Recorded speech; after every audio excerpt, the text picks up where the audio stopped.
संभल हिंसा की जांच जो है वो अब तेज हो गई है। जो यूपी पुलिस के जवान हैं वो जामा मस्जिद के इलाकों में जहां पर पथराव देखने को मिला था, वहां पर जो इमारतें हैं वहां उनमें जो सीसीटीवी लगा हुआ है उनके फुटेजेस जो है वो इकट्ठा करने की कवायद जो है वो यूपी पुलिस के जवानों की तरफ से की जा रही है। जैसे ये जामा मस्जिद से तकरीबन 100 मीटर की दूरी पर स्थित ये मकान है और इस मकान के बाहर जो है वो एक सीसीटीवी लगा हुआ है जिसका जो फेस है वो मेन सड़क की तरफ है और ये सड़क जो है वो जामा मस्जिद की ओर ही जाती है। तो मुमकिन है कि जो दंगाई जो है वो सुबह में इकट्ठा हुए थे वो इसी सड़क का इस्तेमाल किया होगा और इस सीसीटीवी फुटेज में उनकी जो चेहरे हैं वो कैद होंगे और इन्हीं फुटेजेस के आधार पर उन दंगाइयों की पहचान जो है वो करने के लिए यहाँ पर जो यूपी पुलिस के जो जवान हैं वो यहाँ पर अब जो अगल बगल में जो इमारतें और जो घर हैं उनको यहाँ से जो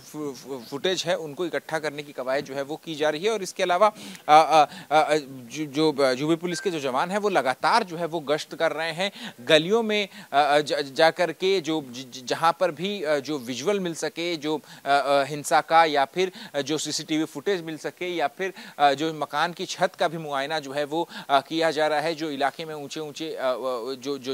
जो छतें हैं कि वहां से जो है पत्थर जो है वो अगर चले हैं तो फिर पत्थर जो है वो किस तरीके से इकट्ठा किए गए। तो अब जो हिंसा की जांच है वो अब यहां पर तेज कर दी गई है। फिलहाल इलाके में हर गली के बाहर इसी तरीके से जो यूपी पुलिस के जो जवान हैं वो जो है वो इकट्ठा